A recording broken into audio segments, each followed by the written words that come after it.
Good morning, guys. So it is Monday morning, about 6 o'clock in the morning. But I am here for the video I've been talking about for the last couple of weeks that I was going to make. And as you can tell by the title down here, it is about breast implant illness and healing. I will link the Facebook page that I found this on down below.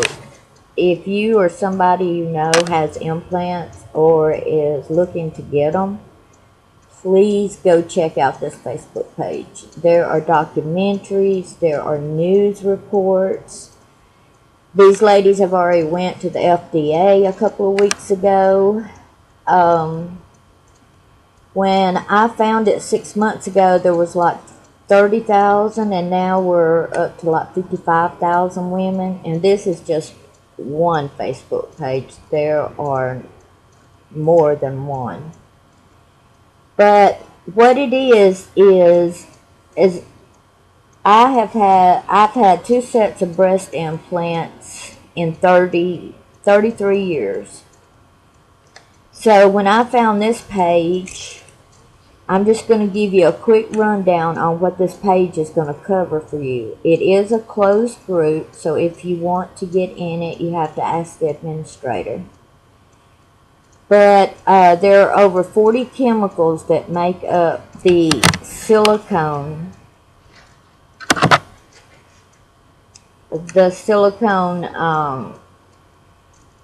itself, the implant. It doesn't matter if you get it filled with saline or if you get it filled with silicone. The outside is still silicone. And there are 40 different chemicals that make that up. And this is what causes silicone toxicity. Your body absorbs it. Also, your body tries to reject it. Because it is a foreign object, you start forming what they call a capsule around it as soon as it's implanted. And your body does that to try to protect you.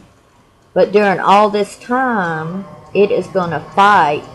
Your immune system is going to try to be fighting it because it is silicone. And as most of you know, when you have to go have implants put in your back, your knee, your shoulder, screws in your hands, I work where we make those, and they are made out of titanium. Every implant that goes in, other than a couple, is made out of titanium because it is the least resistant. But your body can still resist it and can fight against it. Because my daughter's mother-in-law has had to have knee replacement twice in both knees because her body rejected the titanium. So back to the implants. So there are over 50 symptoms on this Facebook site. If you go to it, you'll see over 50 symptoms that have been documented with these implants. When these women, back in the 80s, the FDA did pull silicone implants off the market because they did finally prove that the silicone that was leaking out was really debilitating and causing women to be disabled and very, very sick.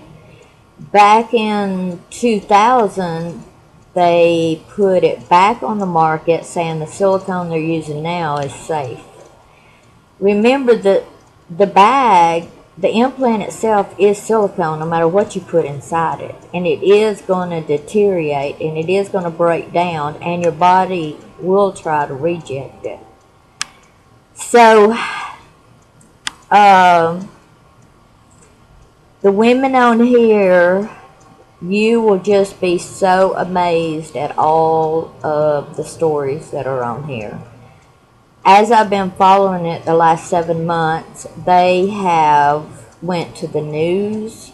They've got news that is following them before and after the implant and how they heal.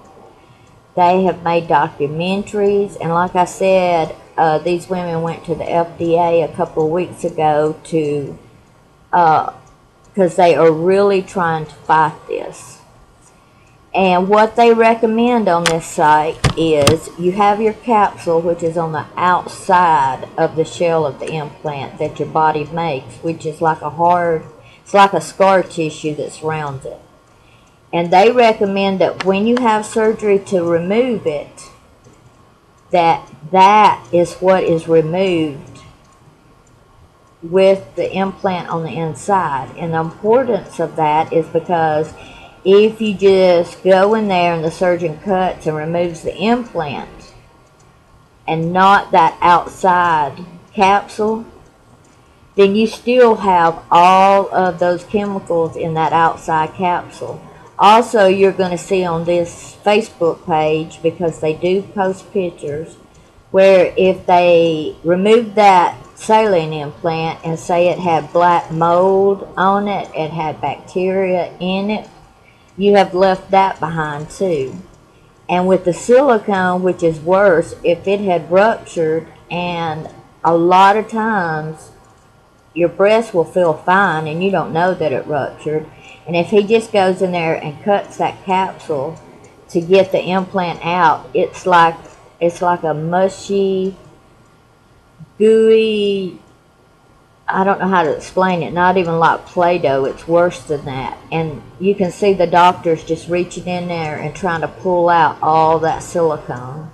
So the safest way is to remove the capsule itself so that whatever is inside there remains inside. So I will, tomorrow I'm going to upload a video. I had mine taken out on the 25th. And tomorrow I will do an update on my surgery and how I am doing since then. And the reason is because, oh, there's another thing. There is a breast cancer that the FDA has said is linked to breast implants. It's ALCL, Anaplastic large cell lymphoma. The FDA confirms that this breast cancer is related to breast implant. It's a very rare one, but it is related to breast implant. So there's another reason to get them out. Tomorrow I'll do a video on me personally, but just a few of the women, a few of the symptoms that's been on there that the people have had that has went away after they had the implants out is lupus, chronic fatigue, Lyme, fibromyalgia, arthritis, MS symptoms, autoimmune deficiency, pain, muscle weakness, brain fog, numbness. I mean, the list is so long that it just goes on and on. Hair loss. So please go there to her site and check it out, because they may have just saved my life. If there was a chance that it was going to help me either stop where I'm at right now in my illness or to start healing, it was totally worth it. I wouldn't want to keep going and keep them in there wondering if it would have helped, if it would have made me better. And I wish the FDA would, and the doctors would have been honest with us instead of telling us they were safe, because there's nothing safe about silicone being in your body.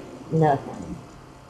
And it is a learning for me, and I'm sure I'll get a lot of unhappy comments, and that's okay. If I can help one woman, just one, like these people helped me, I'll take the comments, it'll be fine.